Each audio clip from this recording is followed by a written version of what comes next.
this while we're okay. Here we go. We are live. It is Sunday night, and it's September 15th. And my very special guest tonight, Dr. Ron Boggs, who many of you may have seen on this channel before. It is actually his birthday. So thank you for being here with us tonight on your birthday. I could legitimately fire for Social Security now. Wow. Okay, that's cool. No, it's not. Listen, ARP has been chasing me down for the last 10 I years. know. Like, you know. Yeah. So they're going to hit me hard now, man. Wow. I mean, this whole like getting older thing, you know, how you feeling about that? You know, it's, well, I get better than the alternative. Truth. Yes, exactly. Yeah. Well, and you know, I mean, I have in case anybody doesn't know, which I tend to shout my birthday all over the place, but am I still there? Yeah, a lot of our, I'm sorry, I think it was on my end. Okay.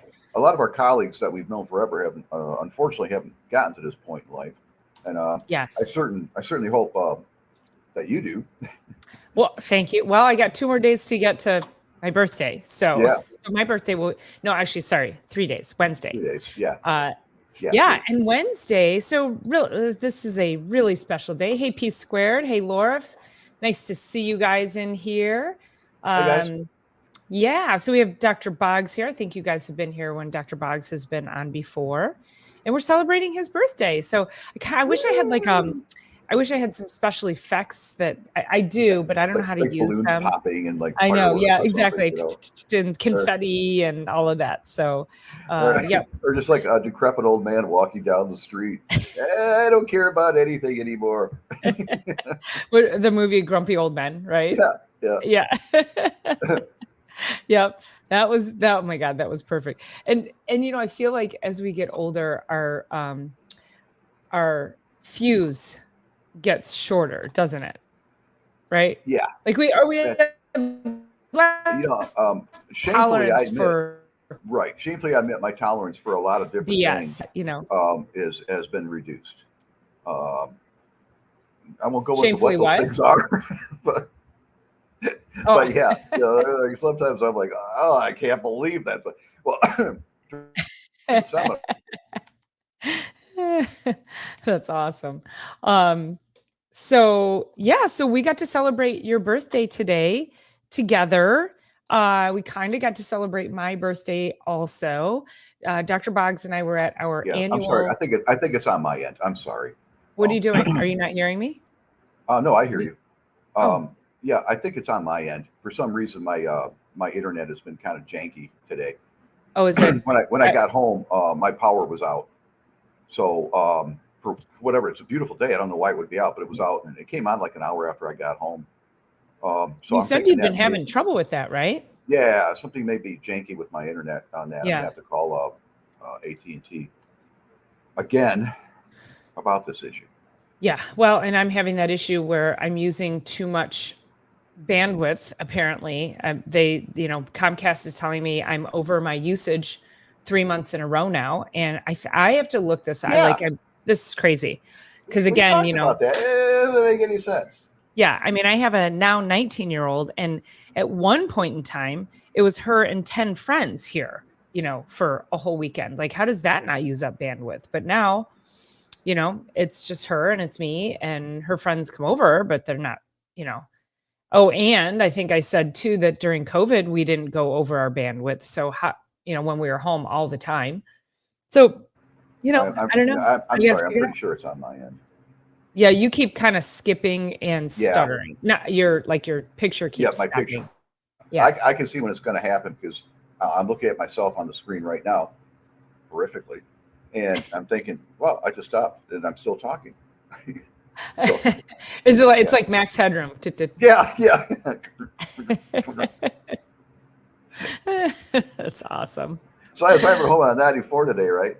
And after we had this huge lunch, which I'm still reeling from, so I'm kind of sleepy as to begin with, right? So I'm like driving on 94. I'm getting ready to merge over to the lane to take Southfield Freeway North.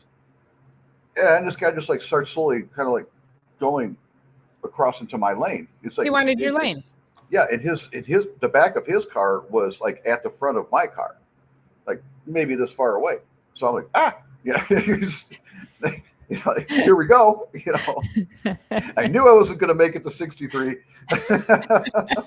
Dang it. Yeah. Well, on my 50th birthday, which is 20 years in the future. Yeah.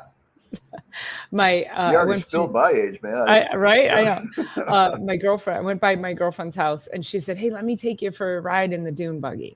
And I'm like, okay. I don't have tolerance for those kinds of activities and sports because they are so dangerous and I don't need speed. I mean, I've been mountain biking my whole life and I have friends that I've mountain biked and they love going down hills fast. And I'm like, yeah, I'll get there. Like I'm slow and steady. Like I'll get there. I don't need speed. I don't need, wildness. I just want to like enjoy. We are so totally on the same page with that. Oh man. Driving on the freeway is plenty exciting for me. I don't need to go on roller coasters. I don't need to do mountain biking or anything like that. So yeah, my whole excitement level has gone. Just bring it down. Pretty much to the bottom of where it's going to be. Yeah. And that's not going to go up. Yeah, no, exactly. Yeah. Well, so she takes me out on the dune buggy and we got her girls strapped in the back and, we're heading, she turns the corner and goes into this open field and hits the gas. And I mean, we're accelerating and I'm like, dude, you need to slow down. So she's like, it's okay. And then there's this tree line. And so we're heading straight for the tree line. And I'm like, dude, slow down because like, I've never been in this thing. I don't know how it operates. I have no idea what the braking mechanism is like. I have no idea. And it's doing this. So it's already not that stable. So we're heading for the tree line. She finally slows down, goes up behind the trees. And it was like a hill, comes up behind the trees. It was like a berm. And we're coming back behind the trees. And as we're coming out the other side, it's sloped down like this. So she starts coming down the hill, guns it, and flips us. Oh, and no. I'm like, and I remember seeing my metal water bottle go clang. And I heard it clang on the crossbar. And I'm thinking, oh, this thing's going to come back and nail me in the face. Thank God it didn't. It went out. Wow. And we landed upside down. So we flipped 1.5 times. And that thing, I'll tell you, I remember how hard we hit. Like it was like bang, bang. And I'm like, and I remember just thinking, oh, like when will this stop? And it was one of those things where you're like, is this slow motion? Like it was one of the scariest moments of my life. So we stop. The girls have to unstrap, run 1.5 miles back home because our cell phones weren't working. And they had to go get her husband. They had to get a truck to come with a tow strap to lift it back. Like this was not a small buggy, but to lift it back up and then to tow it back home because I don't know, she's really screwed something up. So, and she looks at me and she goes, "It's okay. These things are meant for this." And I go, "This thing isn't meant for that. This isn't meant for that. This isn't meant for that." And the next day, and I think like this is just a lesson for people who do these kinds of activities and who accept when things happen or you slip and fall or you get into a minor fender bender. The next morning I woke up and I could not lift my head off the pillow. I mean, I was in severe pain. I had a severe whiplash from that. I mean, think about that.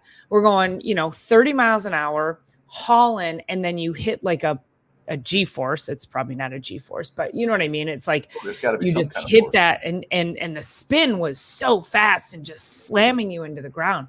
So really, from a spinal health perspective, it was a scary, severe issue. And of course, I immediately got new x-rays and got adjusted. You have to increased my frequency of getting adjusted.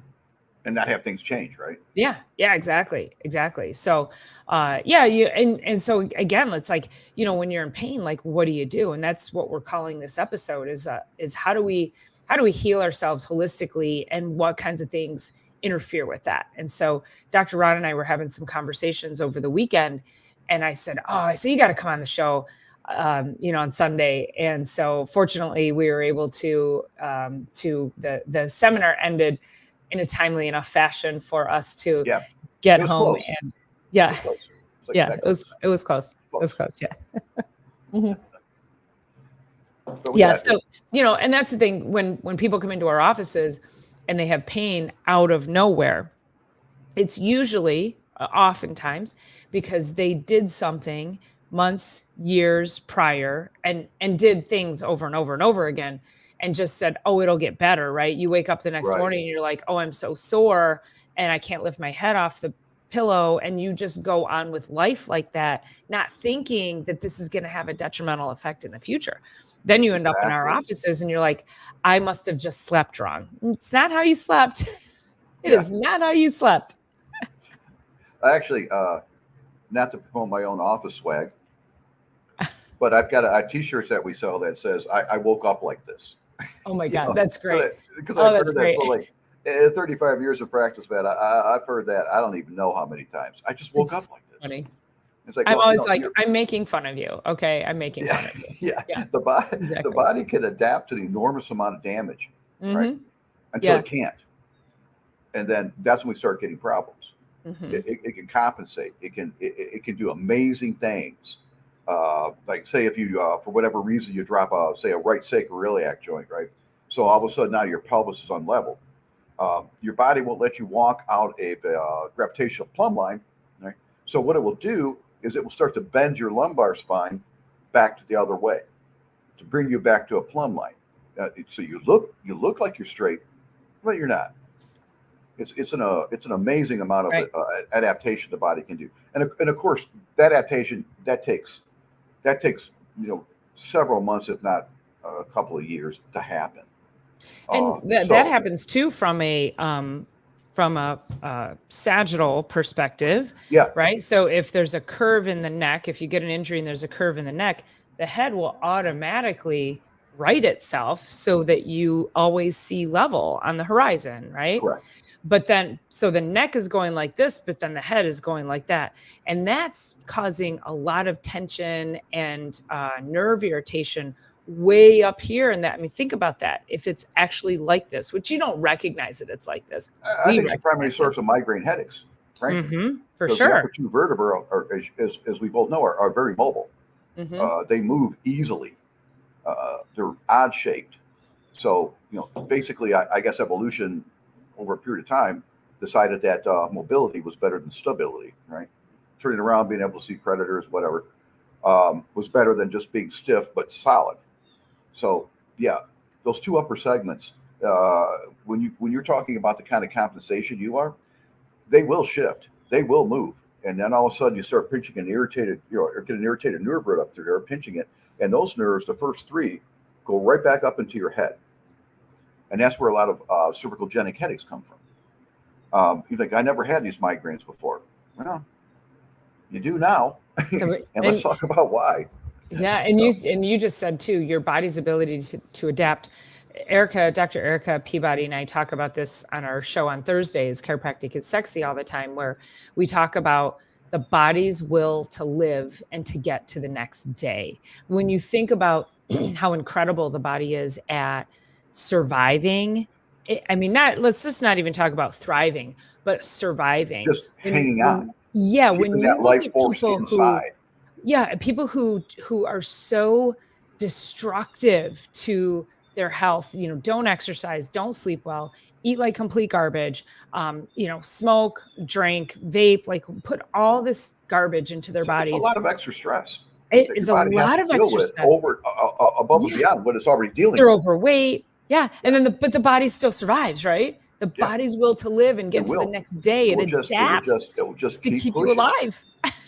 But along the way, it's going to start to shut down certain things because it's like struggling so hard to keep itself in balance that certain things are just going to start to give out. So, they have drugs for that, though. I'll get me started on that. Well, so you talked about a bottle of Motrin, right? It's like, oh, just take some Tylenol 3 or Tylenols or Motrins, right? If you ever, they used to have the small paper insert in those medications in the box where you could pull it out. And the writing was incredibly small. You needed, at least a microscope or something to read it. But the manufacturers admit you're only supposed to use this for 2 weeks. And if the pain persists, consult your physician. Nobody knows that. I mean, you have people on Motrin like, oh, I take 800 milligrams a day for the last 10 years. I would like to see your liver. You know? How about the people who, I take a couple of Advil before I go golfing so I don't get sore. Like, what? Get sore. Yeah. How about you get sore? That's how you strengthen. Yeah, that's what's supposed to happen. Part of the process, It's like, wow, that's really good. I shouldn't have played those extra 18 holes today. Like, yeah. Maybe you shouldn't have. But, taking Advil is not, it just masks everything. It's not helping you. It's actually, pain is a deterrent, right? It's a warning signal that whatever you're doing needs to stop. And if it's like an internal or visceral pain, it's telling you that there's something wrong. So masking that pain is like putting a piece of black plumber's tape over the check engine light on your dashboard when it comes on. It's not fixing it. You just don't or see electrical it tape. Yeah. Plumber's tape, electrical tape, whatever. Tape, yeah. Electrical tape. You're right. I said plumbing on my mind for some reason for the last 2 days. I don't know why. I hope I don't get a broken pipe soon or something. It's just like keeps popping in my head. Let the electricity go out. I can piss off when I got in. Yeah. So, and you brought up a good point too. So oftentimes when we have patients and they're in pain and they come into our offices, we have to ask you if you're on, if you're taking anything, because we don't want you on these medications when you come into our office, because it can dramatically affect your adjustments. And, first and foremost, it can affect how you perceive the adjustment, right? So if we're poking on you, trying to say, is that tender? Is that tender? These muscles are tight. We're trying to find the actual places. Yeah. To know. If you're like, no. Or you're like, up. Yeah. If you're like, oh, I'm only slightly tender. And then the next day you're like, I'm really, really, I'm in a lot of pain the next day. Yeah. Well, yeah, because you were so numbed up from all the stuff you were taking. Yeah. So it's going to happen. You try to explain that to people, especially like a new person, right? And I've been taking 800 milligrams of Motrin for like the last 5 years on this, and it's just not working anymore. For whatever reason, it's just this is getting worse. Yeah, wait till you stop taking it. We've got a lot of work here to do. We've got a lot of healing. You've been basically running your engine without oil.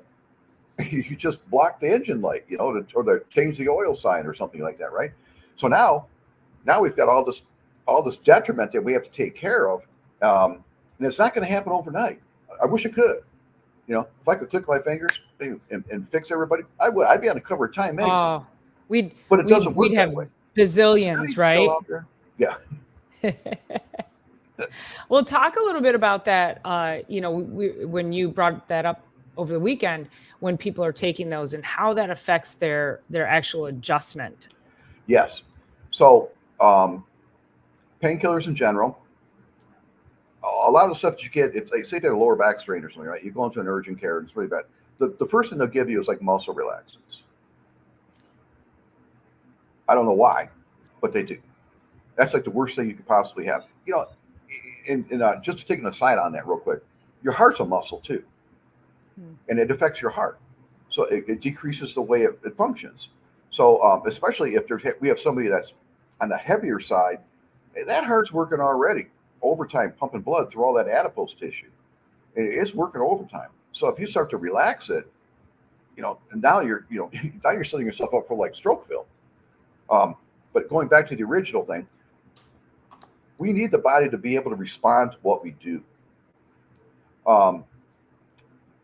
Taking muscle relaxants in general, or a lot of other medication too, painkillers, your body doesn't understand what's happening. It's basically drugged. So like say you take a muscle relaxant before you go to bed, so I don't have the muscle spasms in my lower back, whatever. So you lay down on the mattress, right? And you're nice and comfy, and you go to sleep, and your body just completely relaxes.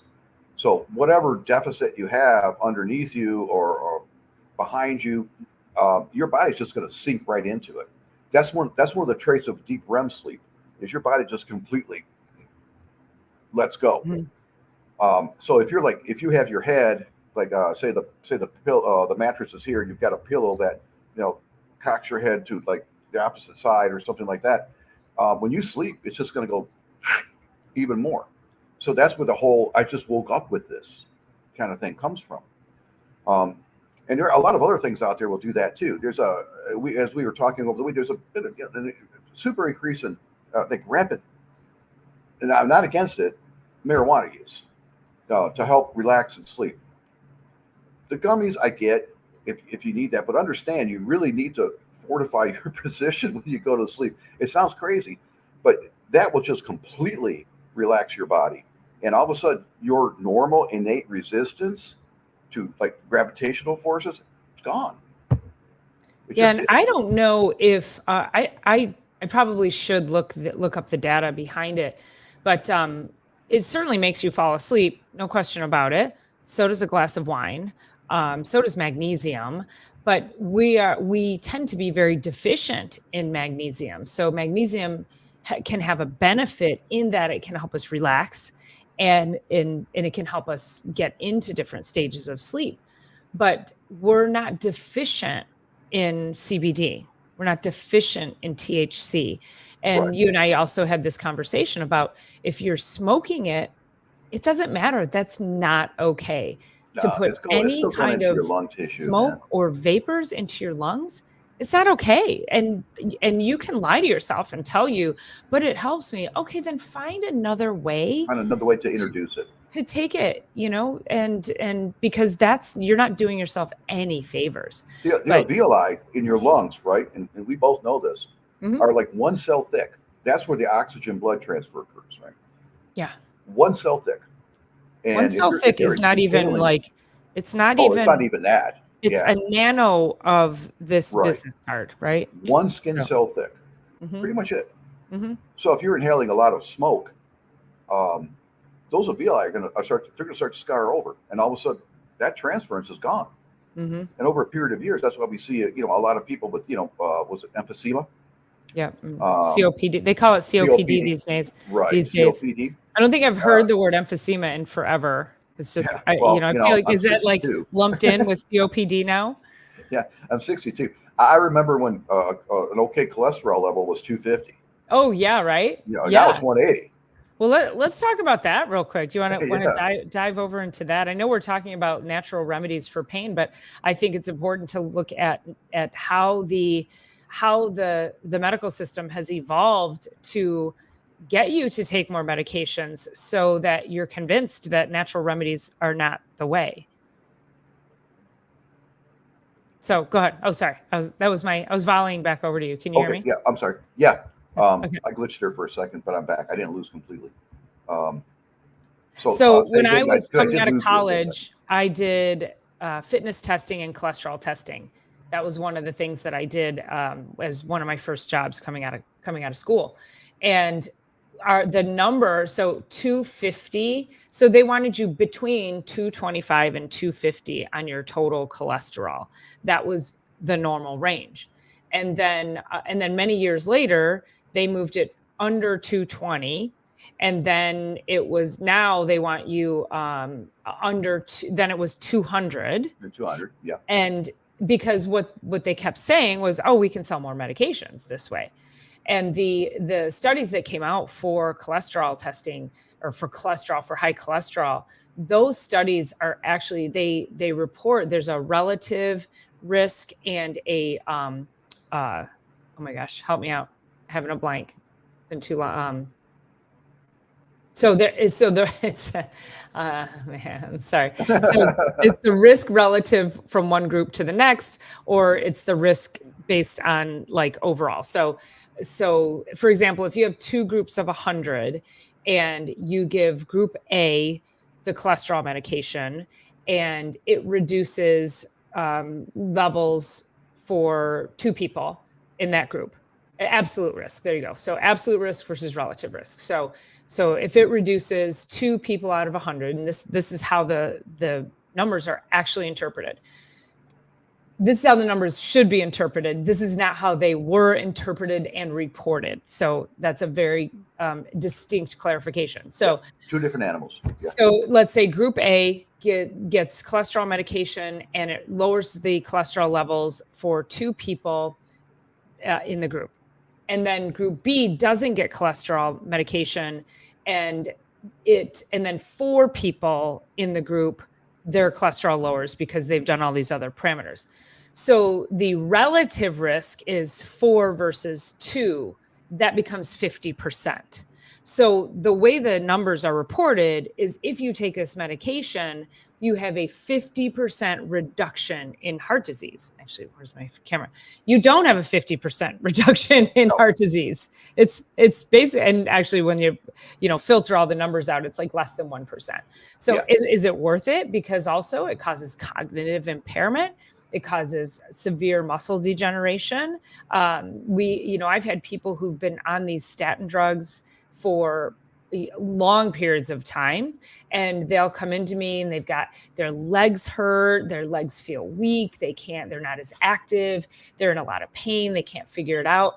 And I'll tell them, I go, you probably need to talk to your doctor about going off that medication. And then when they do, within days, their energy comes back. They feel like they can walk again. It's crazy, isn't it? It is. And as you and I talked over the weekend, also the whole statin thing, and it's a direct correlation between dementia. There are studies out there that will show that the people that started taking these statin drugs heavily in the 60s and 70s, the majority, well, I should say the majority, there is a correlation between a high incidence of dementia, which used to be very rare 50 years ago. Dementia was like, it just, normally it was like a genetic thing. But now it's pretty rampant. My own mother suffers from that. Yeah. So, and of course, statin drugs. Everybody took your brain is mostly cholesterol. So if you inhibit your body from making that cholesterol, you're not going to be able to repair your brain. And that's where these plaques come from. It's like, the dementia plaques. Well, the brain hasn't been able to replenish itself. And again, I'm not giving medical advice to anybody to stop taking statins or whatever. But thank you for that clarification. All I'm saying is you may just want to investigate it or alter your diet, which is what I do. So just sorry, go ahead. No, go ahead. Well, I was just saying the other thing that we know that normalizes cholesterol levels is fish oil, which is excellent for brain health. And so a lot of us are, fish oils are omega-3 fatty acids. And again, we're deficient in omega-3s. We're very, very high in omega-6 fatty acids, which those are the inflammatory fats, and that comes from, conventionally raised meat, chicken, a lot of high fatty foods that are conventionally raised. The reason I say conventional is that because if you compare grass-fed beef to conventionally grown beef, grass-fed beef is actually higher in omega-3 fatty acids, which means it's healthier for you than conventionally grown beef. So if you're somebody who loves meat, red meat, then you really want to consider having grass-fed beef. Same thing with chicken. Those animals are under a lot of stress. Conventionally raised chickens, they're raised in very close confined spaces, and there's a lot of stress. And so the stress hormone gets into the animal. The stress hormone gets into the eggs. So eat eggs from happy chickens and find them locally from somebody whose chickens are just, out roaming free.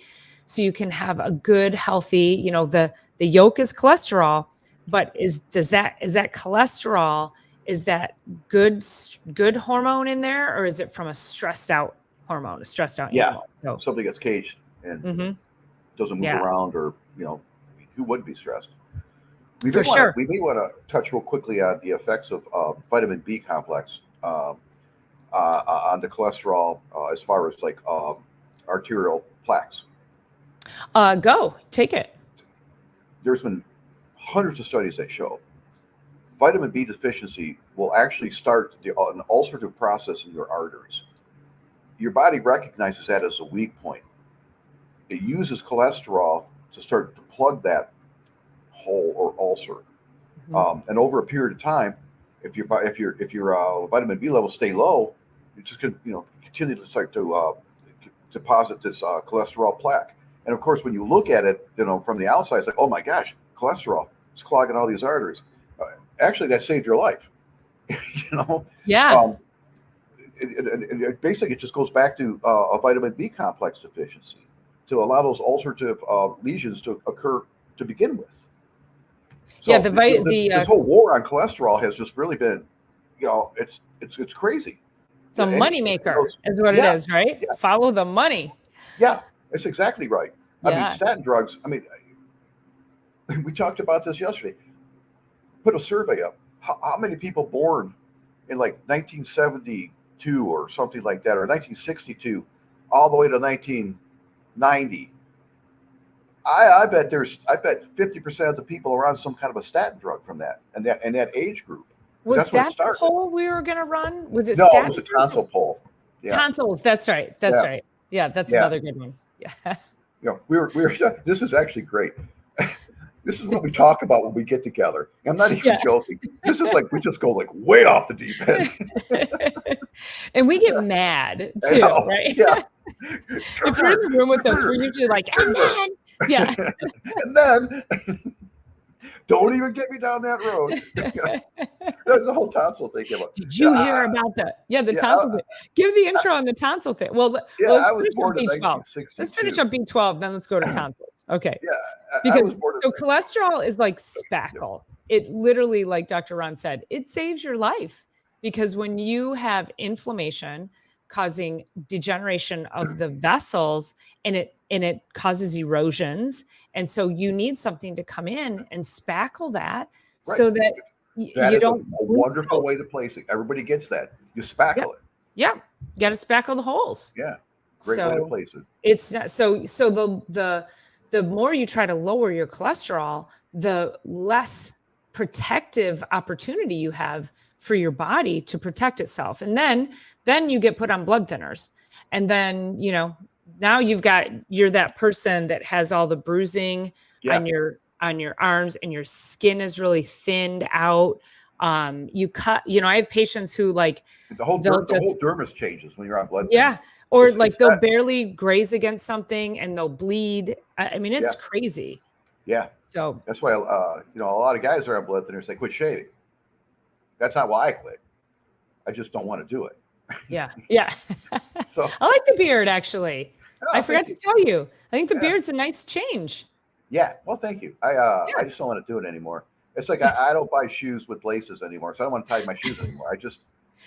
Are you wearing big, giant, cushy shoes with big Velcro straps now? Is that what you're doing? No, they're just regular slip-ons, but they are big, giant, cushy shoes. They have great arch support. Listen, if you buy Velcro shoes, I'm coming to your house and I'm going to throw them out the window. Okay. All right. Because at that point, you might as well start wearing sweatpants. Like you just give me. Okay. Like I did during the whole COVID lockdown for the first 2 weeks, man.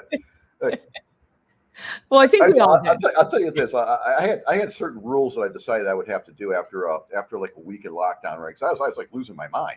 Yeah. I live alone. There's like nobody around. I felt the Omega Man.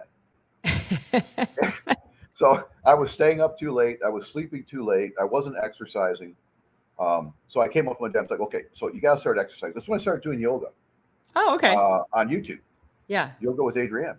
Yeah. Fantastic. She's amazing. And not plugging her. I don't get paid for that. So I said, okay, here's the rules. You got to go to bed early, or you got to get up early, right? You need to start exercising every day, right? You need to shower every day. I wasn't doing that. I think I was getting mostly depressed, right? And the hardest one was I had to wear real pants for at least 3 hours. And then I could go back to like pajama pants or something. Well, true story. That's when I started to wear scrubs to the office. I used to get dressed up when I would go to the office. My hair's done growing, Kenny. It's over.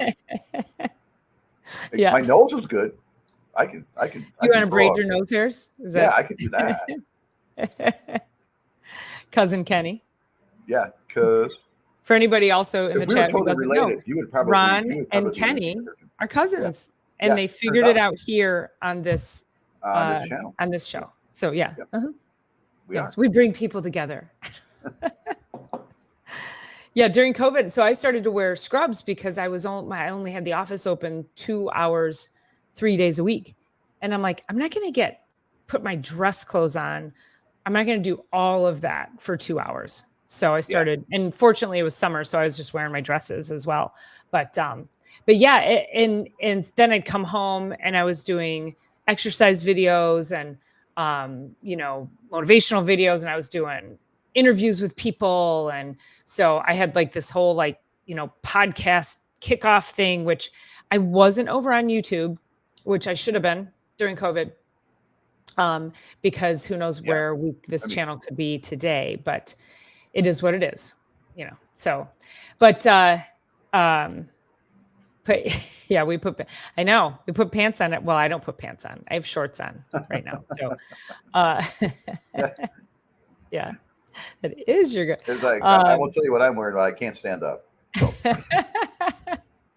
Well, the other thing too with COVID was, it was like not having to wear a bra for long periods of time. Like I did have to wear a bra when I went to the office. I did that. I didn't want to, but I did. So, but that's also why I changed the hours. I changed my hours at the office. I used to be open at 9:30. And then I was like, well, why am I going to get there at 9:30? So I'm just gonna be open 10 to 12, 3 days a week because everybody was home. And I wasn't seeing that many people anyway, because everybody was afraid to come out. So 10 to 12, 3 days a week. Our hours mirrored each other. I did the same thing. I show up at night, return calls around the answering machine. Yeah. The phone stopped ringing. I was gone. That's it. Yeah. So, and come back in the next week, do the same thing. Yeah. So I was seeing probably 10 people a day. Did that for several weeks, and then the phone started ringing again. People were like, "Oh my God, this whole work from home thing, I'm dying." Really a lot of discomfort. Yeah. Once they, originally, I don't know if chat knows this. Originally, the governor declared that we were non-essential. I remember that. Yes. And we had to shut down on a Friday. Mm-hmm. I think by 4:00. Mm-hmm. We had to leave, and that was it. 5 days later, as the urgent care places were filling with people with chiropractic problems, she rescinded her order and said, okay, you guys are essential. You can come back, but with these kind of guidelines and rules and stuff like that. So that's how that happened. It could only be an emergency patient. And I'm like, I don't know what an emergency chiropractic patient is. Yeah. Well, that's the beauty about our profession. No one's going to die. We left it for from what they're hurting from, right? Like a low back pain. It's like, at the very least annoying. At the very worst, it's crippling. Yeah, it's not going to kill you. Well, and think about what the emergency was. We told people to go home, so they're under a tremendous amount of stress. That was horrific damage to the nervous system. Then they had to be sitting. I'm sitting at my kitchen table doing this podcast, but people had to work like this for 8-10 hours a day on a computer at a kitchen table, which is not conducive to good health, good posture. So, and then you take them out of the social environment of work. So at least if they were in an office, they would get up and walk down the hall to go to a conference room. So there was more movement throughout the day. So people were in a ton of pain.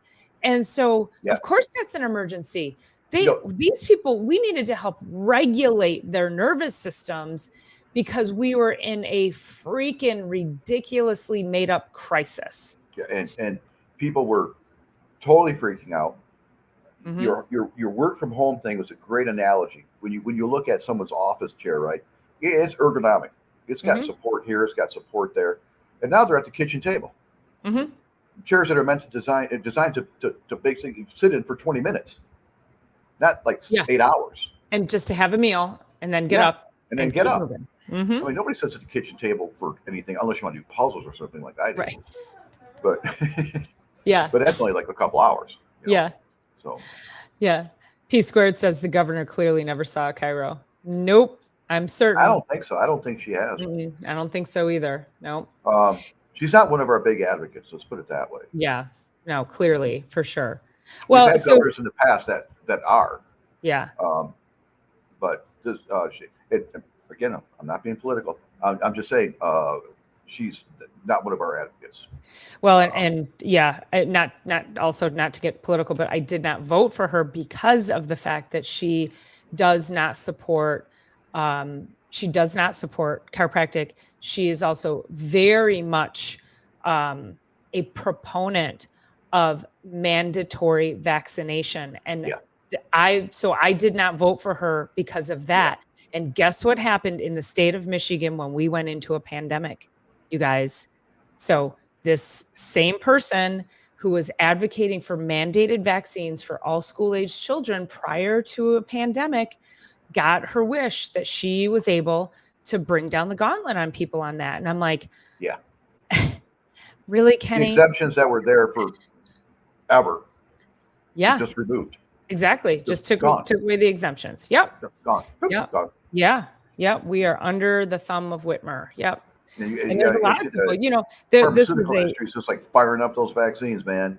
Yeah. Now we got Michigan open. Let's we're gonna have to put like a gazillion doses into Michigan alone because they no longer have an exemption. So absolutely. Yeah. So I guess going back to the original subject, we're sort of filtering in these stories. I started the story of when it was my birthday and I got injured and I went to the chiropractor, and then, we're talking about if you come to the chiropractor, how can we make you a little bit more, if you're in pain. Obviously, chiropractic we want you to seek out a chiropractor, because think about during the pandemic, again, that was a huge crisis. That was a health crisis. The emergency rooms were full. The urgent cares were full because we were no longer online. And there's no amount of Advil or Motrin 800s that are going to save you from that. Yeah, you get a migraine, you're going to go somewhere. Yeah. So if you can't come to us, then you're going to go emergency room, or you're going to go urgent care someplace, right? Or a pharmacist or something, and all they're going to tell you is, well, there's some Advil over there or whatever. There's nothing really I can do. You got a headache? Take some Advil. You got a joint pain? Take some Advil. Yeah, we got a special on Anacin and aisle 2. Yeah. Half price today. Yeah. It won't be tomorrow. So. Right. And, we can also talk about how much alcohol consumption went up during that time as well. I mean, Did you read some of those studies on that? No. It was like a 500% increase in alcohol consumption because people were home all day. They had nothing to do. Yeah. So they're like pounding Bud Light like there's every day's no a party, tomorrow, man. Every day's a party. Yeah. Well, and people either went, they went one of two directions. They went, so they gained weight because they, again, drinking and not eating well, not exercising, not going outside, not interacting. Or they did the opposite. They leaned into, they started exercising, they started eating, right, because they were home, so they had time to cook. So I really noticed this divide of people. The liquor stores were essential. Lord, they sure were. I know. This is crazy. So was McDonald's. McDonald's was essential. That was essential. But the gyms, we couldn't go to the gyms and exercise. I can't go to the gym. Yeah. Nope. So that's completely out of the question. But because people will congregate there. The McDonald's, it would just be the drive-through. Exactly. Yeah. And I'm sure it went way up. Yeah. I am live. Yes. When am I going to be done? 15 minutes or so. I have a sick child on my hands here. Okay. Where's everything? At that time she wanted to go skiing. I know. Hi, Julie Evans. Thank you for joining in. Appreciate you being on the channel. So if we go back to our original topic and all the different ways, so we definitely know that when you take even just over, if we just go over the counters for pain, it's going to affect your ability to feel things that are essential to either you hurting yourself further or healing yourself. And so as chiropractors, when you come to see us, and if you're on these medications, it's very tough for us to make sure that we're managing you properly and that we don't cause you any further harm. Now, we're not going to hurt you. However, you might be in a little bit more pain the next day because you were numb to what we needed you to be more aware of when you came and got your adjustment. So the adjustment may go a little bit deeper because you just didn't have the awareness to understand what your body had going on. So just remember that, like, it's okay. Now, I'll preface this and say, I don't live inside your body, but I really do encourage people. If it's a true crisis, nobody's going to fault you for having to take something in a crisis. I get, 1 or 2 migraines a year, and I have to take a Motrin 800 is the only thing that gets rid of my headache, which drives me crazy because I get adjusted, I drink my water, I get proper rest, I move my body, I do all the things. But those should be your first lines of defense before you go to the over-the-counter medications or the narcotics. You get a bad tooth or something, right? I mean, that's incredibly painful. For sure. Absolutely. Yeah, so, anti-inflammatories will help with that dramatically. So, I mean, in those instances, absolutely. I'm no martyr. I had a molar go bad about 5 years ago, and I just want to take a pair of rusty pliers and pull it out myself. That's it's horrible. Get this thing out of my head. It's killing me. Well, I broke my hand back in 2009. I think I was playing softball. Go ahead, get your ice. Go ahead. I was giving you permission. I wasn't criticizing. Okay. I'm not being weird. I was just saying, go ahead. All right. Anyway, so I broke my hand in 2009, and I remember it was a Friday night, and I came home and the pain. The pain. I'd never broken a bone before. So that night I took a half of a Darvocet, which I think was still on the market at the time. Yeah. And then they gave me I don't even know the names of these drugs. What's the other big narcotic that people take all the time? Like literally addicted to. Codeine? No. You'll think of it. You'll think of it in a minute. No, not that one. Codeine, nothing? Okay. Come on. Somebody give it. It's like the most common painkiller that everybody takes. Hold on. Common. No, not Oxy. Common pain. Not anymore. Killer. At one time it was. Yeah. Oxy was not Darvocet. What am I? Oh my gosh. I'm like common. Demerol? No, prescription painkillers. Prescribed painkillers. Percocet, is that it? No. Somebody said it in chat. Not Percocet, not Darvocet. Oh my God, I'm going to save it. Vicodin. Jeez. Oh, Vicodin. Nobody's coming up with Vicodin. Okay. Yeah. So that was like, okay. Let me think about that. Vicodin. Okay. So then they gave me Vicodin, and I'm like, I don't want to take Vicodin. So I ended up, 2 weeks went by, and I woke up in the middle of the night, and I felt like somebody was stabbing a knife through my hand. And I was like, oh my God, this is horrible. And it was an actual, like, it wasn't just a pain that I could breathe through. It was like this stabbing pain. It was horrific. And I'm like, okay. And I couldn't find the other Darvocet half. So I had the Vicodin. So I took half of Vicodin, and I laid down, and nothing happened. And about 30 minutes later, I got up and I took the other half. The room started spinning. My body was vibrating, and I had a Vicodin hangover for about 3 days. It was horrible. And I'm like, oh my God. But, the bottom line is, I didn't need the medication. And what they tell you in a case like that is, they tell you to take the pain medication regularly for weeks until the healing takes place. Yeah. And so it's like, if you don't have to, then just don't. Then, there's certain ways you can breathe deeply. You can, make sure you're staying well hydrated. There are specific nutrients that you can take. There's certain types of calcium. Calcium hydroxyapatite is an excellent form of calcium to take if you have a broken bone. But, for the general day-to-day life, there are people who will take Advil or Motrin 800 because they're going out golfing and they don't want to be sore. Yeah. Be sore. Your body's designed, like, this is how your body grows and adapts and gets stronger. Yeah. And so get sore. Allow yourself to feel what your body is trying to tell you. Otherwise, you end up in crisis. Right. Feel the stresses. Right. That's what it comes down to when you think about it. Again, you artificially cover that kind of stuff up. You could be doing more damage. You probably are. Because again, pain is a warning signal. It's not there for no reason. It's not there to hurt you. It's there to warn you that something's wrong. That whatever you're doing isn't good. And stop doing it. Yeah. Right. Well, that's why we end up in go golfing. It's like, man, I'm going to crush this ball. You watch. All of a sudden it's like, right down to the knees. Yeah, absolutely. How many times have we had golfers come in and say that? I was like, I was really trying to overswing.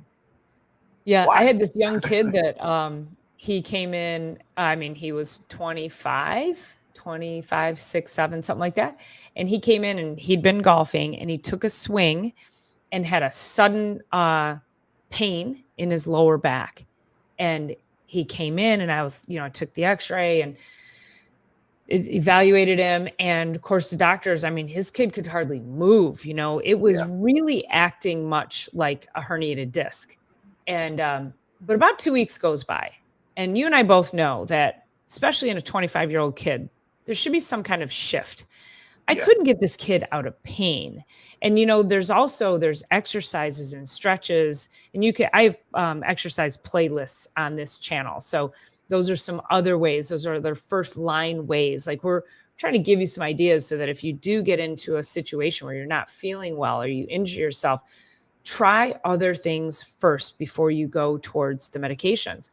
So this kid, he was on pain meds every day. He couldn't sit to work. So he had to go on disability.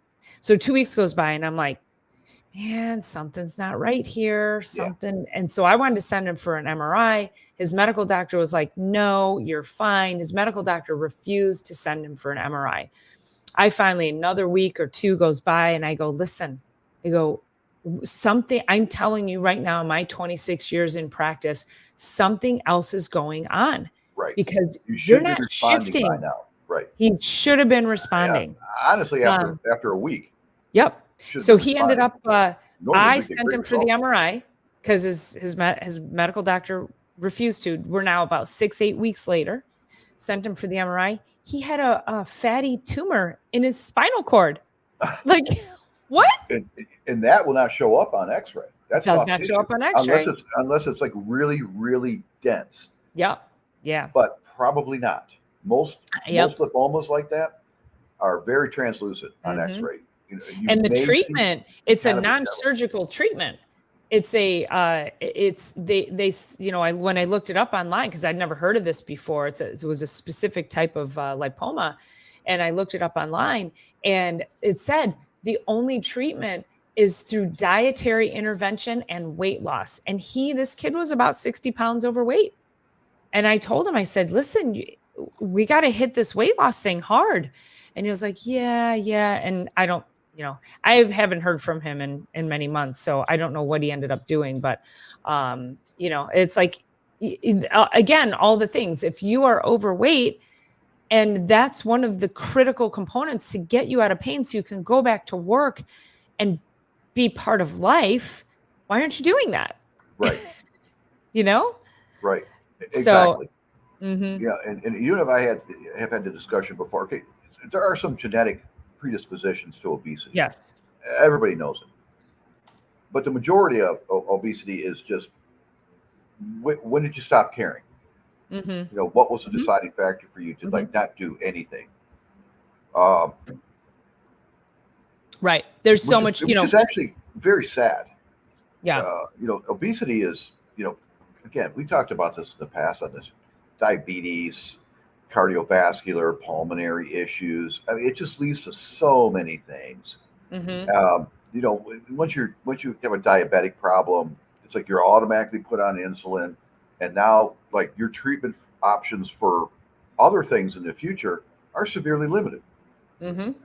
Yeah. Even Your movement patterns. You can't yeah, move. You can't. undiagnosed diabetes actually has vascular erosions that involved, in your actual arteries become thinner, more susceptible to aneurysms, and Yeah. consequently strokes. Yeah.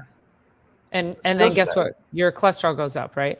right? The worst thing is when somebody is clinically obese, morbidly obese, and they're like, "Doc says my cholesterol level's perfect," Yeah, and it's like, "Oh my God," yeah, like stop telling people that. And it right, may be within range, but that doesn't matter. You're still right, 150 pounds overweight. Like right. See, we've got to get to the bottom of this. and this is a great example of why the numbers don't matter, right? Well, Mm-hmm. my cholesterol is great, but Mm-hmm. they're 300 pounds overweight. Yeah. Yep. Right? Yeah. There's a problem here. Mm-hmm. You know, So Julie uh, says, I've heard medical marijuana and CBD is effective for pain relief. And so I think we talked about this a little bit before you jumped on, Julie, yeah, is, we touched on it. Dr. Ron and I are both in agreement that if, so for pain relief, for sleep, we're not deficient in, I'll go back to what I said about sleep. We were talking about people using medical marijuana and CBD for sleep. And I said, we're not deficient in those things, but magnesium helps, and we are deficient in magnesium. Most Right. of us are. So I would start with like some kind of a magnesium formula for Yeah, bedtime. There's also melatonin, which is naturally occurring. We can have a melatonin deficiency. So I always like to get people utilizing the things that their body already has and produces in order to and then feed those deficient systems.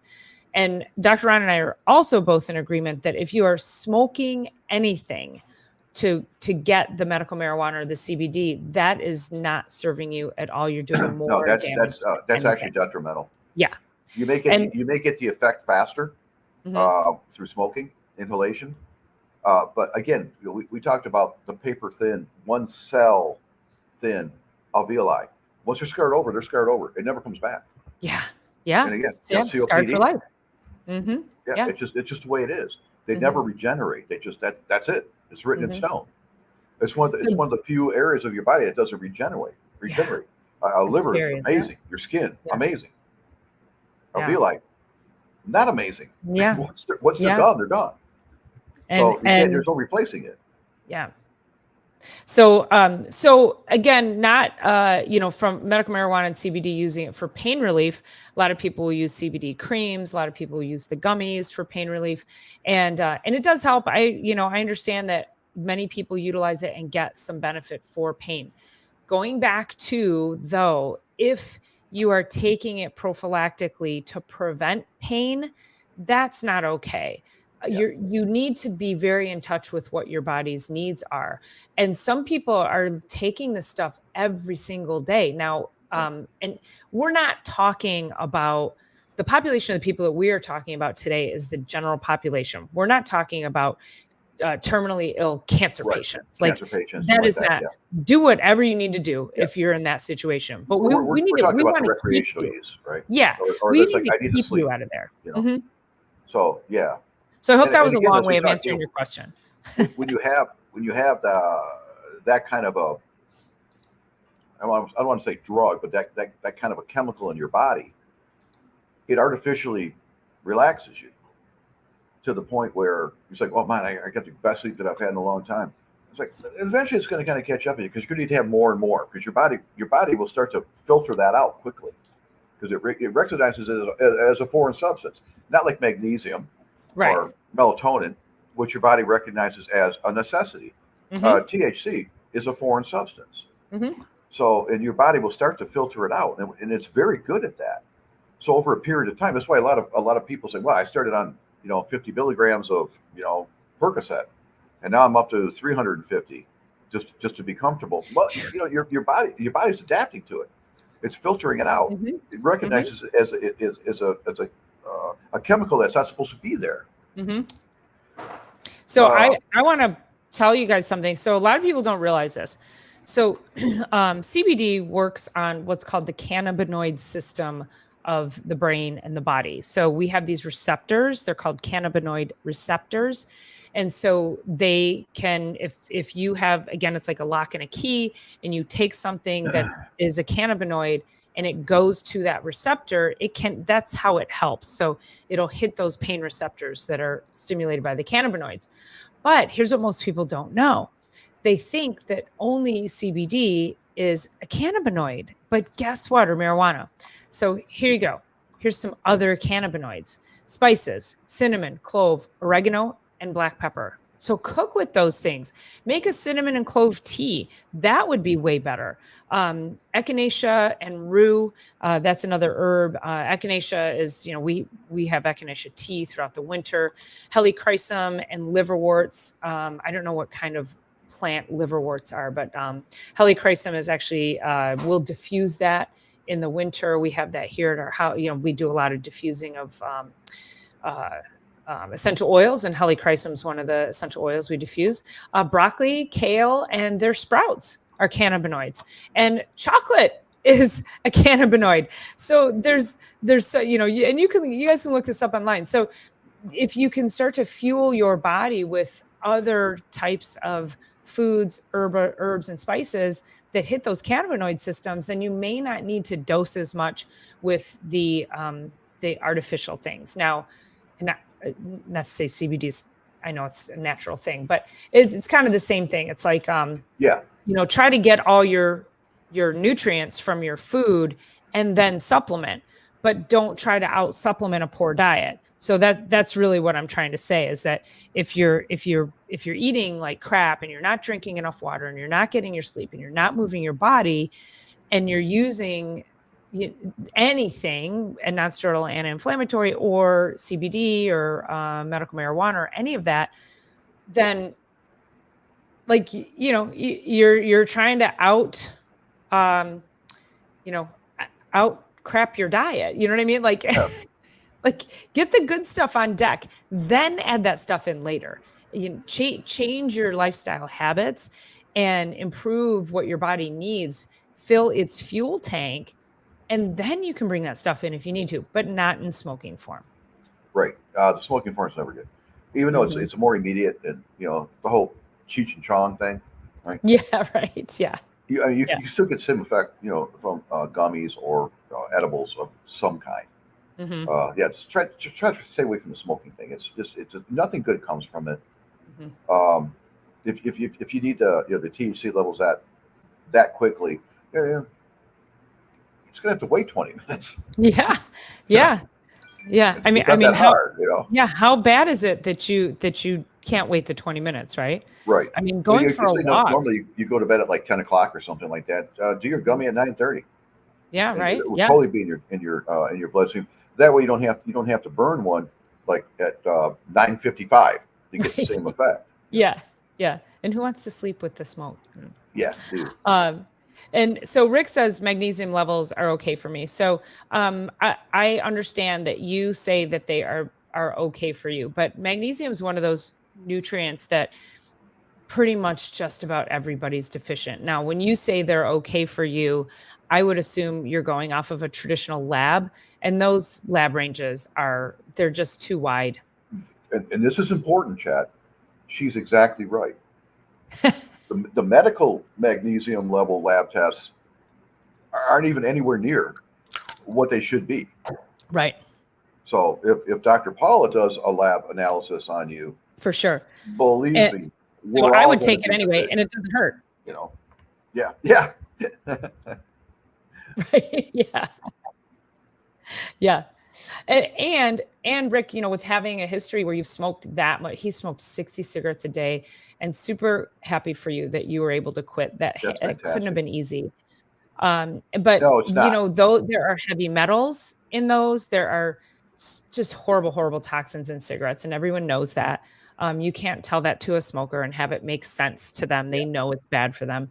But so it's really important to recognize that sometimes that stuff gets lodged into your tissues, and you've got to take other steps to get it out. So you're saying earlier you've got rheumatoid arthritis, that's autoimmune.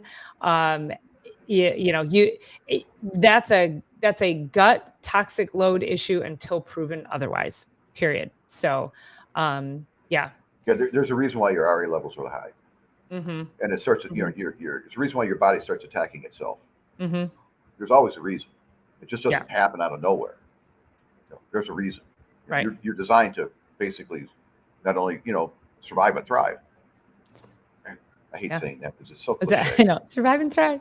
Yeah. So Julie, I think we also talked about melatonin as well. Again, it's because it's worth repeating as well that I was preferring magnesium would be first line before bedtime. Melatonin would be a second to that. And oftentimes too, with melatonin, I always tell people, be really careful with the melatonin, because what can happen is, because you hear that melatonin can be really helpful for sleep, people will then go out and they'll take melatonin, but they actually might have normal melatonin levels. So you can have your levels checked.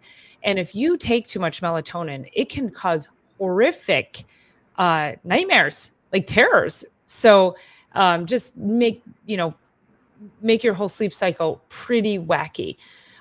So, I have some patients and they're like, oh yeah, I take melatonin every night, but they still have sleep issues. So that's not the problem then. Sleep is such a multifaceted issue, or poor sleep. And so that's where it really is helpful to work with somebody that can help you figure it out. Again, I've done other videos on sleep on this channel where, I've talked about all the different ways that you can help your sleep patterns. And then if you try all those things, and it includes making sure your diet is clean, making sure you're well hydrated, making sure, you're not smoking, and making sure you're getting sunlight and staying away from screens 2 hours before you go to bed. There's so much there. So you have to do all of that before you start plugging in these other things. So Rick says in Australia, they test drivers for drugs, including cannabis. As you know, it stays in the system a long time. Yeah. And there are some supplements. Thanks for being here, P Squared. Appreciate it. There are some supplements out there that are CBD, and like Metagenics, the one brand that I have on my online store, they have a hemp oil, and it's 0.00. It's either 003 or 0.003. I'm sorry, it's either 3 zeros or 2 zeros and a 3 THC, and that's that's as much as they can't get it to zero. They can't get THC down to zero in a lot of the CBD products. So, but that's the lowest you're going to find on most decent quality supplements. But also with CBD products, that there's a lot of poor quality. So you got to make sure, are they tested for heavy metals? Are they tested for glyphosate, which is Roundup poisoning? So you don't want to be taking these things if they have poor quality. So that is a large issue. We could have a whole nother discussion on this next time, because there is a regulation on this, but not to that level, as far as like the quality of the product, the insecticides used. So yeah, at this point in time, well, and frankly, you can argue that they don't do that for our produce, like in Kroger or Meijer or something like that, right? Right. There's like salmon. If you ever had like there's like an actual caught piece of salmon, say like you go out and you fish and you catch a salmon, all right? It's like light pink. Yeah. The salmon you get at the store is red. Yeah. There's no salmon that's red. They put food dye in it. Maybe sockeye. But still, if you get like a regular, lake salmon, right? great salmon, whatever it's called, they're pink. They're never red. So I think it's being artificially dyed. Yeah. So it's like, wow, I'm eating healthy. Yeah, stay away from the farm raised. It's terrible. Not really. Yeah. But I'm eating my salmon. Oh, and guess what? That farm raised salmon that's been artificially dyed is also higher in omega-6s. So that's as bad as eating a conventional piece of steak, which I think I'd rather have the steak because it doesn't have the added food dye. It's crazy. So Laura is asking, is melatonin related to melanin? That's a really great question. So there's a lot of confusion around that. So melatonin is the hormone that helps you sleep. It's released from your pineal gland, which is in your brain, and it starts to raise at night. So right about now it's 10 after 7. So cortisol levels here in Michigan, they're starting to go down. Cortisol keeps us awake. And then melatonin levels are starting to go up. So that's our sleepy hormone. So our cortisol is our keep us awake and active hormone. Melatonin is our sleepy hormone. So cortisol goes down, melatonin goes up. So melatonin is your sleep hormone. Melanin is what helps you give your skin color and helps you tan. So that's related to the skin. Melatonin is your sleep hormone. So 2 very different things, but I think people do get them confused quite often. So Julie says, unless one can afford Trader Joe's or Whole Foods, good luck finding healthy foods. Oh, I've done videos on this too, Julie, because it is it's my passion to help people find affordable, healthy food. So that is what my daughter just said Trader Joe's is so cheap. And they have a lot of really inexpensive, healthy food there. And here, I don't know where you're at, Julie, but Kroger is one of our major grocery store chains here. And Kroger has a really great organic food section. And my whole goal for everybody is to just help you understand if we can let's just make the swap first from the foods that are killing you to healthy foods. I don't care if it's organic broccoli or regular broccoli. Let's just get your habits down, right? So let's just start there. Then we can start thinking about how do we make it better? Now we can move to the organic stuff. So yes, there's going to be chemicals and sprays and pesticides on any of the conventional vegetables that you get, but it's better than a Big Mac and we'll eventually get you there, right? Right. You agree with me, Dr. Ron? Absolutely. Mm-hmm. Yeah. Yes. Rick says steak, please. I know. Yeah, right? I know. Seriously. We had some kebab today that was pretty Oh my God, it was so good. Yeah. I'm pretty sure it wasn't grass fed. And I don't care. Yeah, it was that whole lunch was like amazing. off the charts. It was better than last year. Yeah. We went to a Middle Eastern restaurant. It was so good. Hey, Haig, how are you? Nice of you to come in. Appreciate it. Julie's asking, how much money is steak now? That's where also finding a local, like steak's expensive, but if you find a local farmer and you can when you buy it by let's say a quarter of a cow. If you buy a quarter of a cow, I was just looking at a local grass-fed, pasture-raised. There's like 3 or 4 in the pier alone. Yeah. There's a bunch around ranches here too. Yeah. But if you look at it, it's like $6.25, $6.50 a pound for all of it. So your ground beef would be that much, but so is your porterhouse, your T-bone. So if you can get a or they'll sell packages with cuts. So smaller, if you're like a quarter is too big, they can sell packages with cuts. Those are a little more expensive. Those might be like $7-8 a pound, but you're getting clean. It's local. You know who's grown it. And that's really one of the best ways to go. And they're free grazing. What's that? They're free grazing too. They're just off the fields eating. They're not like being fed. Mm-hmm. A lot of the chemically nutrient things that and it's making those fatter, like chickens too. It's like I remember as a kid growing up, chicken breasts were like maybe the size of my hand, right? Right. Now they're like Jurassic Park. It is really. I know it's crazy. It's incredible. You look at when you see a chicken breast that's the size of your head, like a turkey. Yeah. Yeah. That's not right. There's something wrong there. So funny. When one Jurassic Park chicken breast feeds 2 people, right? That ain't right. It's a problem. This isn't right.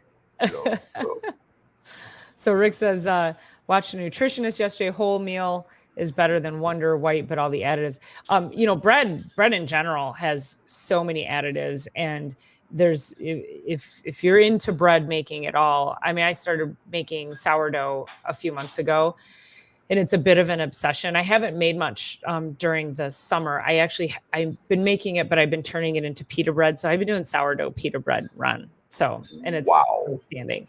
So I am making my own bread. We don't eat a lot of bread in this house, but if I can make my own good sourdough bread, and I'm buying the whole grain, and I'm, using unbleached organic flours, there's no gums in it. There's no high fructose corn syrup. So that's really, that's how I would prefer to do it. So yeah, you really want to avoid the breads at case in point, this past winter, I think the only big snowstorm that we had was sometime in February, right?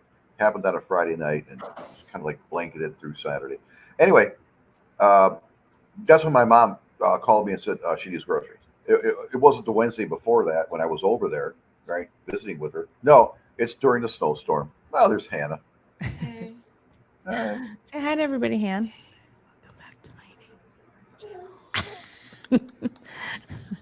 She's turning it into an ASMR channel. Going over to Ashland's. She wants you off. All right, love you. So she gave me the list. I ordered it, had it delivered. 2 weeks later, or like a week later, I went over there, and she had gotten. I'm not going to say the actual brand name because I don't want to get sued. But it was a rye bread, right? It was soft rye, seedless. I won't say the names. I don't want to get a lawsuit. After a week, it hadn't even started to mold. Oh my gosh! So after 2 weeks, it didn't mold. That's how much preservatives was in this bread. Isn't that crazy? And you think, well, it's rye bread, right?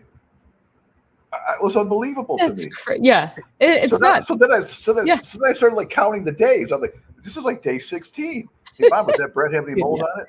No. Hannah, Rick Thielen says he hopes you're feeling better. Thanks, Rick.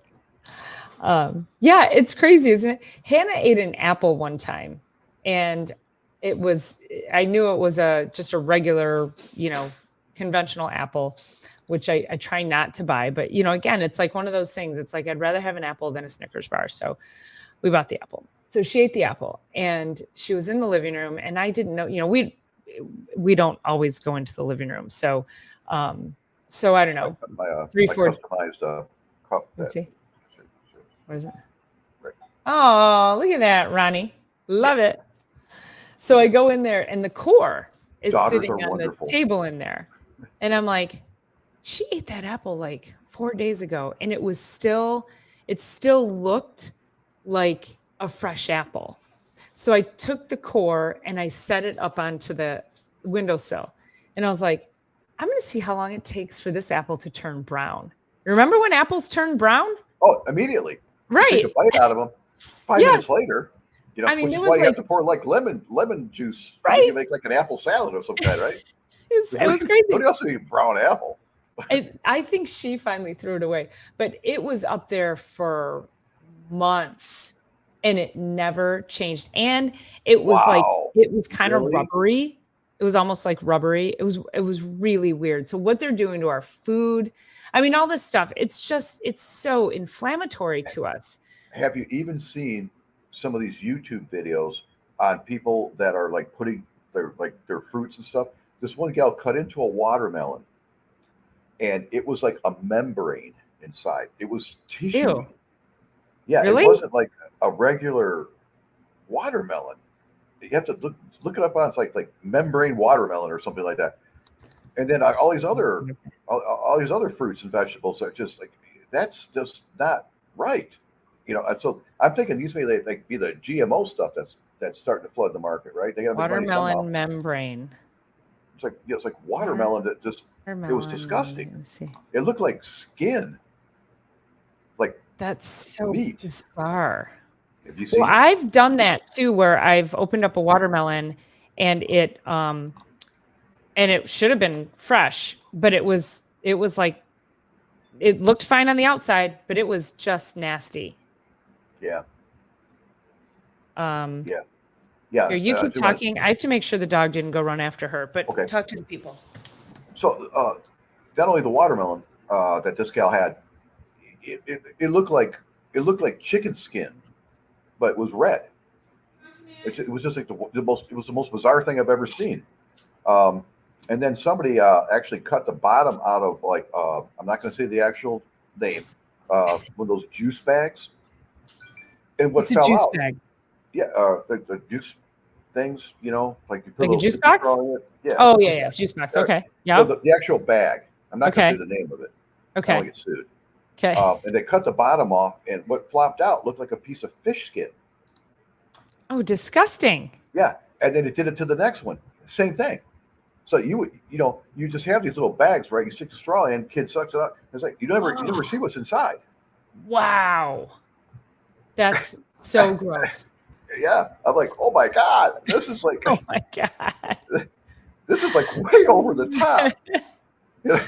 Watermelons exploding on the kitchen counter. Isn't that interesting? Yeah. Well, and now they went up. Watched that one too. Did you? Yeah. Yeah. There's some serious rabbit holes, right? Yeah, I totally. That's what I do, right? Friday night, Saturday night, Sunday all day. I'll just hit the rabbit hole. Crazy stuff. Yeah. I live alone, so I gotta find something to do. Oh my God.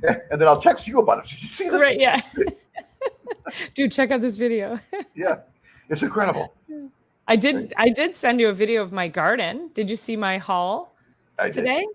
Oh my gosh, I have pretty a amazing. bushel and a half. I have 3/4 of a bushel of tomatoes that I picked today. Like crazy explosion of tomatoes.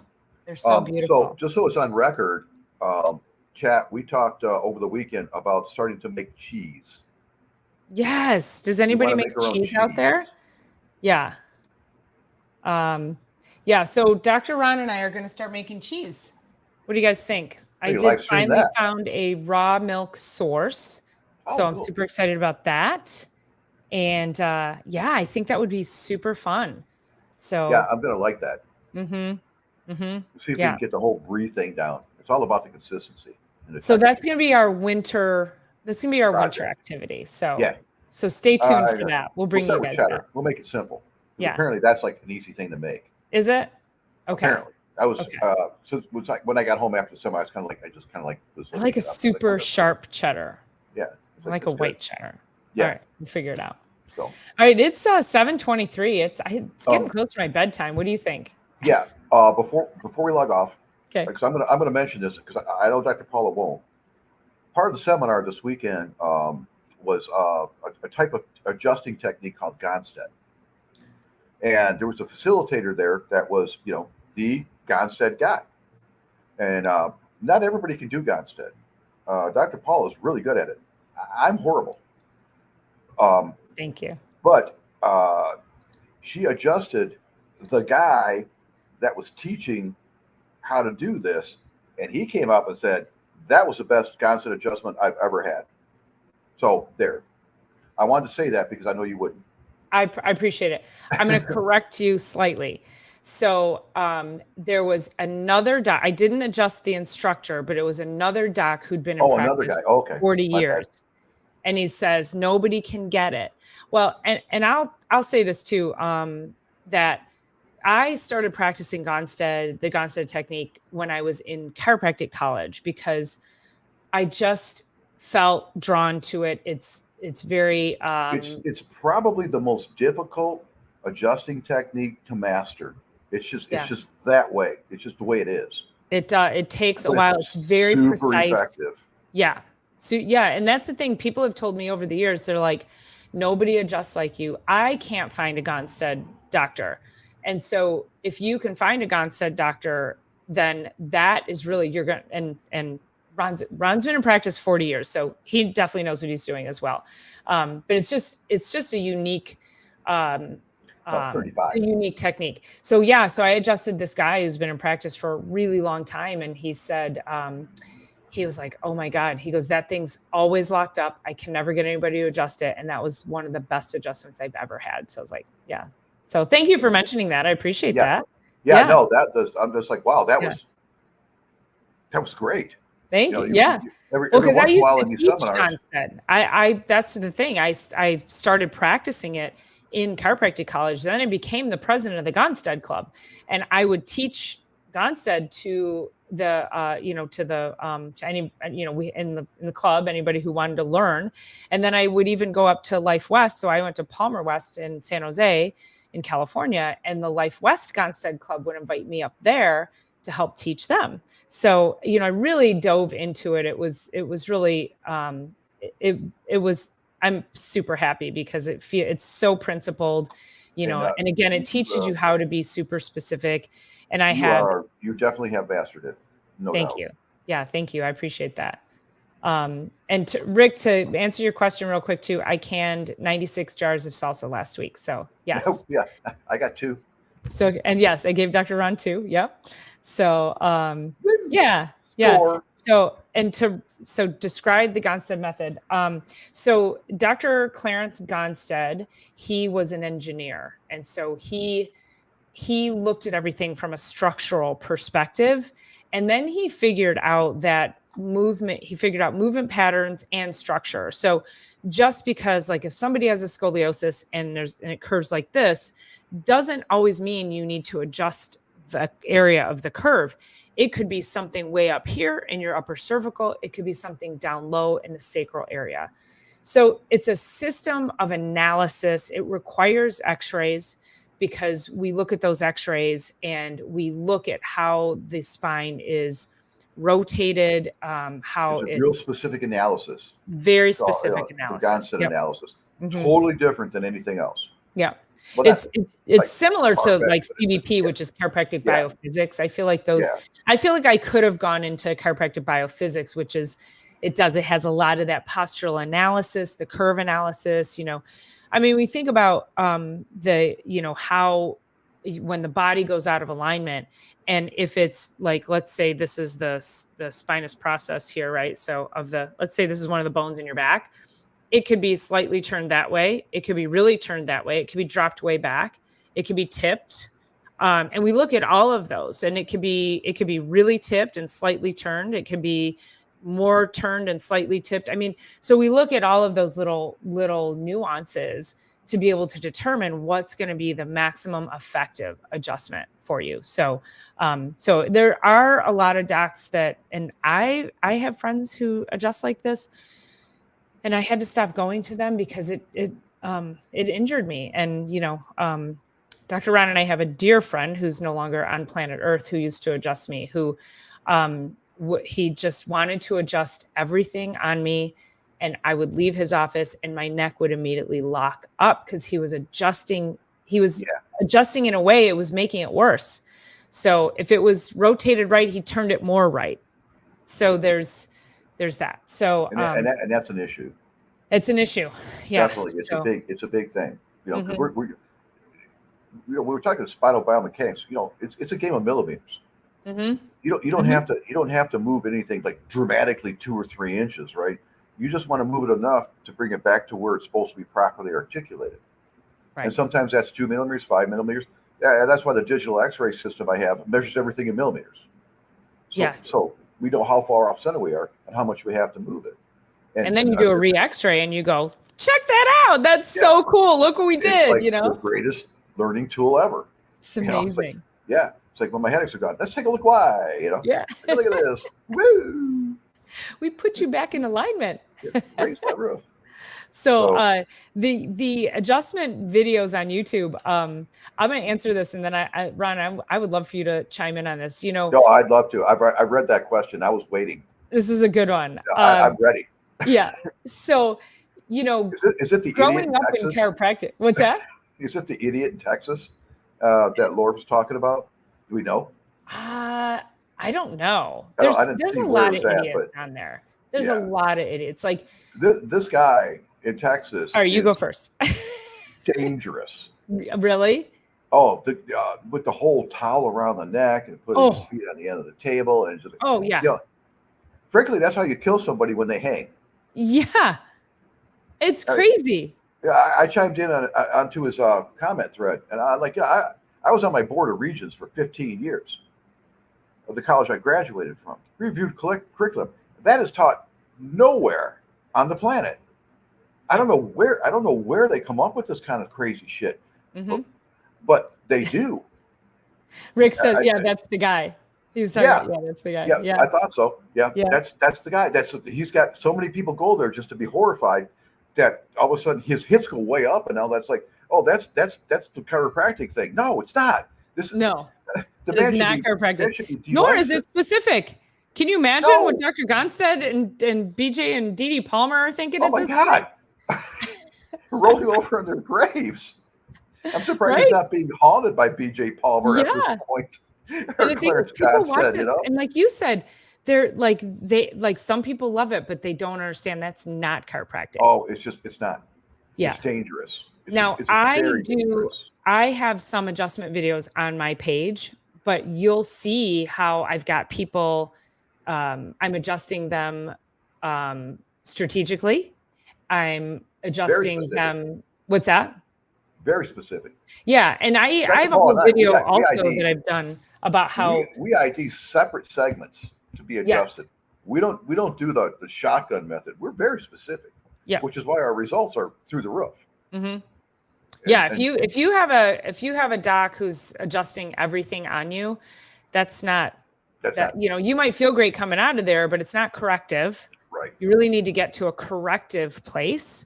Doesn't mean you're going to stay there because we life, but we want to correct things, and then it's easier for us to keep things in alignment. So, yeah. So my adjusting videos are very much, I'm giving you a little bit of play-by-play as we go, what that patient has got, what we're looking at, what I'm doing.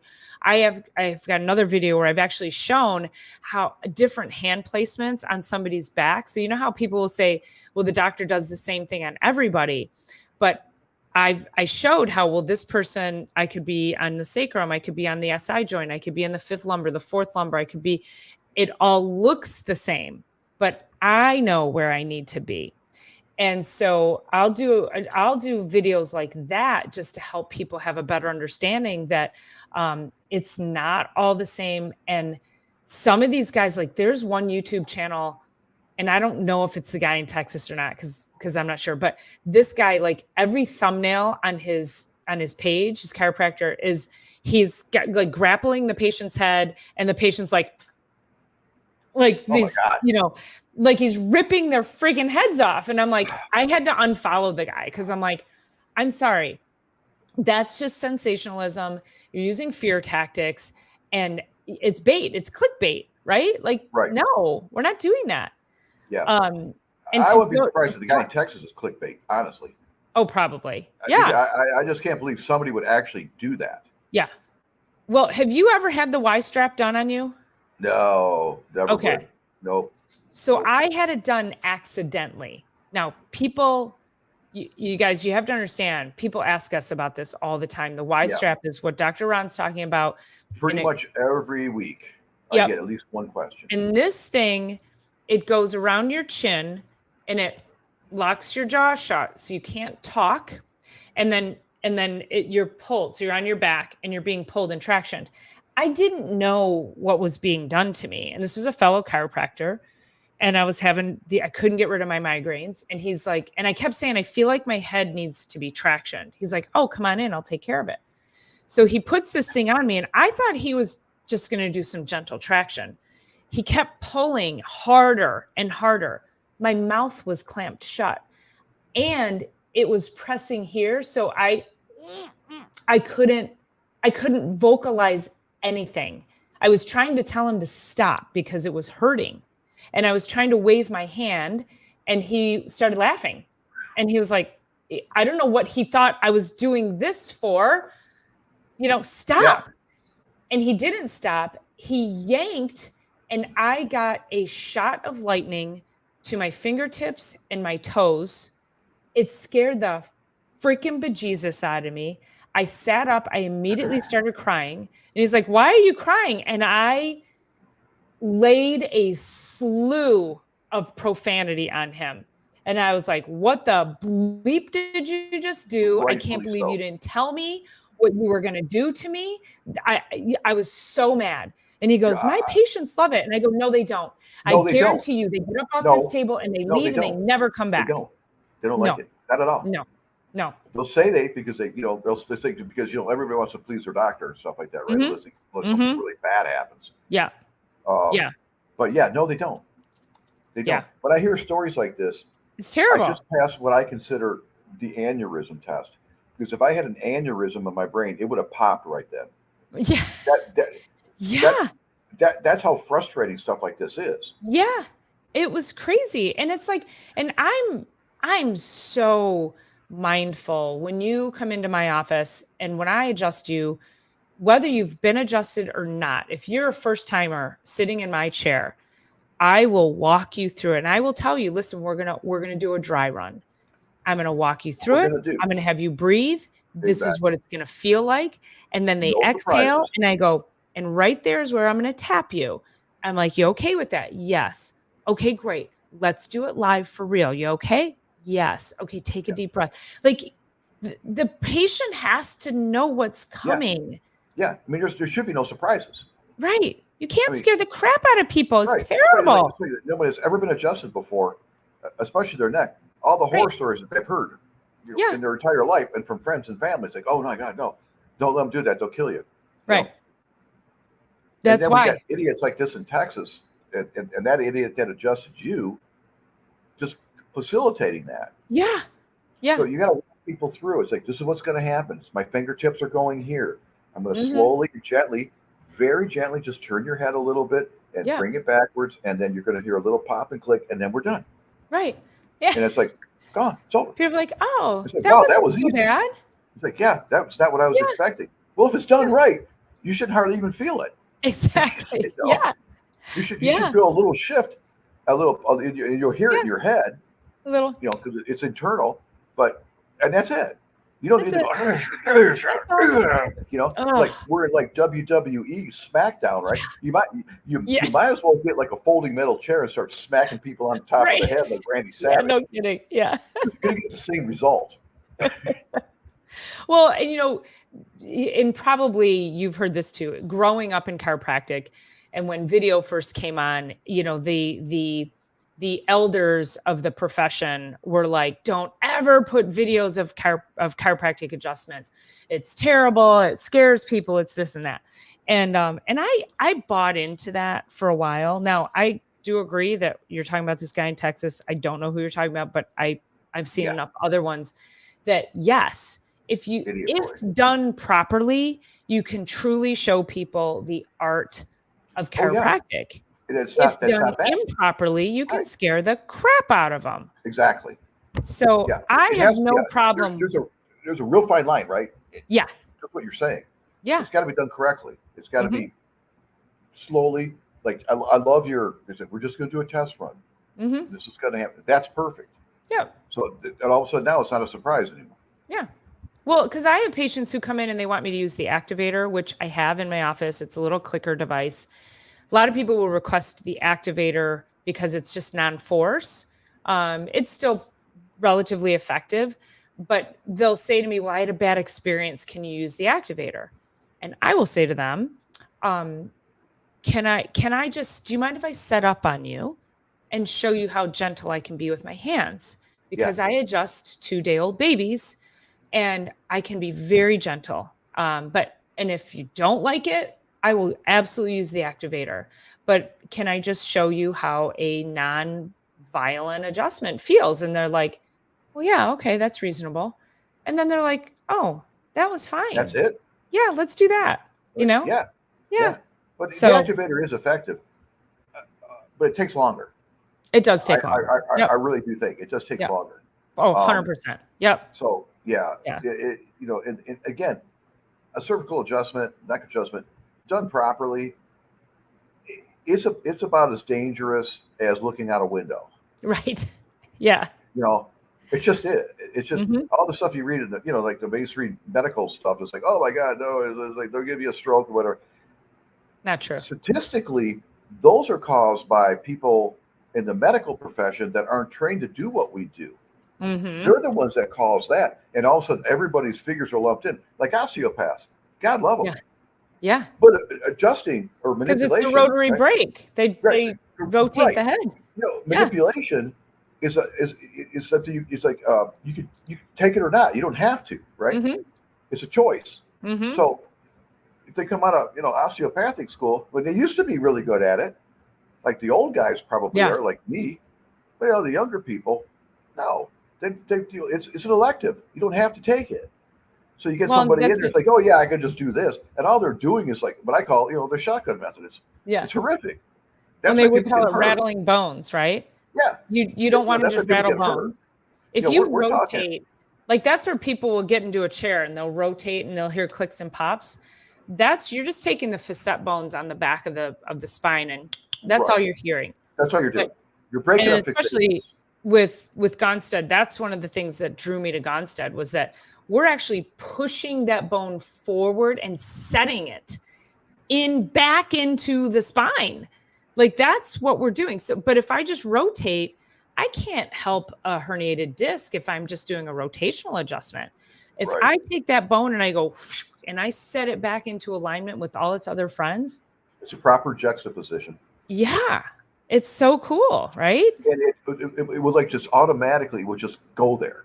All it needs is just a little coax. Mhm. That's all it needs because it Yeah. wants to be there. Yeah. It's like taking the last piece of a jigsaw puzzle, right? And like finally just like slowly moving it over the hole that's supposed to go into, like the space, and also it just pop, it goes right in. Yeah. Same thing.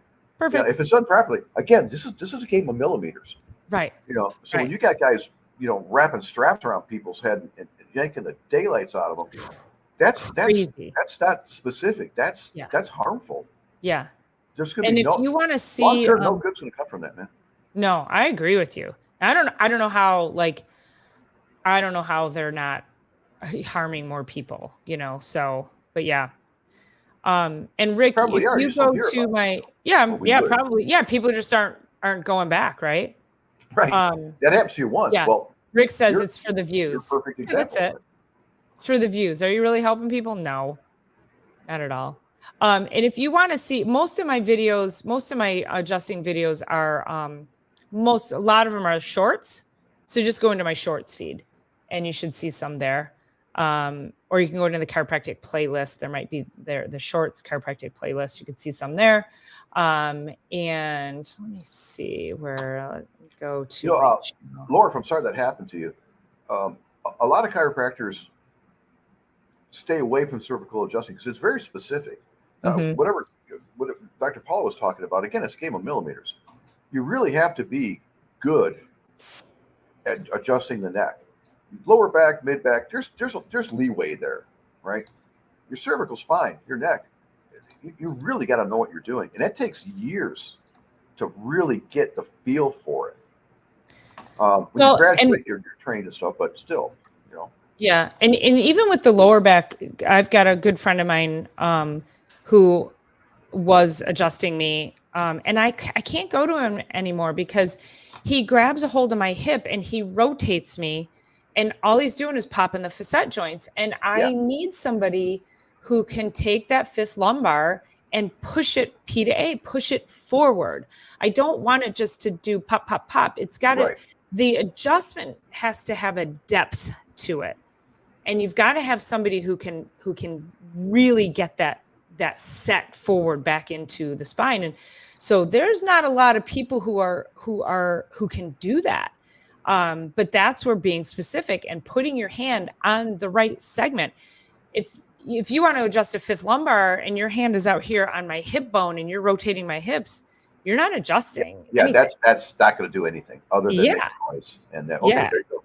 Exactly. No, that doesn't help. Totally not. And so I don't ever get improvement when I go to see him because he does the same thing. And we call it the flying seven. Do you remember that term? It was 1, 2, so right, left, and then 3 down the back. So 1, 2, 3, 4, 5, and then right hip, left hip. Right. That was that's the flying seven. And I'm like, I don't do that. Which is just it's ridiculous. Yeah. And people are like, aren't you going to adjust me on the other side? I'm like, no. How come? Because it doesn't need it. Well, yeah, my other chiropractor, I don't know who your other chiropractor was. I'm not going to make comments on that, but I'll tell you I don't offline. do that. I'll tell you offline. When you look at x-rays that Dr. Paula and I analyze, there's lines everywhere. There's measurements, there's angles, there's specific notations. It's Mhm. just that, like, crack, bang, pow, see ya. Yeah. This is, we're totally different than that. We're very specific, which is all makes all the difference in the world. That's why we get people well, right? Right. So C2 actually has a really long spinous process. So I don't know what you mean by shortest. C3 has a yeah, I don't know. C3 has Well, a 7 is the longest, right? 7's the longest. C2 is like pretty C2 is thick very though. C2 is very unique. Yeah. It's very dense. C1 It's very doesn't thick. have a spinous process per se. It's more of a Right. like that. It looks like that. Yeah, it's basically two pillars joined by a ring. Yeah, that's And the C1. second vertebra is a block with a process that comes up, and Mhm. that the first one sits on top of it, kind of like a ring toss. Yeah, there you go. It sits That's right good. on Yep. top. Yeah. Highly mobile, Um, very mobile. and it, yeah, as far as being sensitive, I don't know about that. I don't know what you mean by that. However, it's incredibly effective. It can have really detrimental effects on your health when you are subluxated up there. So adjusting it can have really incredible shifts in your health. In my So, experience, 99% of migraines mhm. are the top two vertebrae. Yep. There's C1, a C2. 1% that there is a hormonal influence that can be occurring, Yeah. and causing vascular dilation or vasospasm. Yeah. But that's a whole different animal. So Okay. 7:46. I'm now definitely ready know. for bed. I know. It was my fault. No, that's okay. But no, that was great. It was really, you spurred on greater conversation as always. So Wait, you spend enough time with me, I just don't shut up. The guy just won't shut up. that's okay. We have fun. We have fun. So yeah. Did Rick, you see thanks this for one being thing? here. Good luck in cardiac rehab. What's that? What'd you You see say? this one thing? Let me give Yeah, me 5 right. more minutes. No, I'm just kidding. No, I'm going to bed. I'm going to I know. bed. I totally made that up. All right, you guys, thanks so much for being here. Listen, the birthday of chiropractic is Wednesday, which is also my birthday. I will be at TEDx Detroit, so I will give you a breakdown on that. And then Thursday, we're going to be back for Chiropractic is Sexy with Dr. Erica Peabody, and we're going to be talking about chiropractic, the chiropractic origin story, how it got started as a way to celebrate chiropractic's birthday. So hope you guys can join us then. Please don't forget to like, share, subscribe, bring all your friends. Let's have a birthday party on Thursday. And we'll give Dr. Ron a little hand clap for being here with us today. And tell him I'm so happy you invited me. Yes. So I was happy looking forward birthday. to it all day. Thanks for being here. Yeah. All right. And we'll talk to you soon. Okay. Right. See you guys. Good night. Bye. Bye, guys.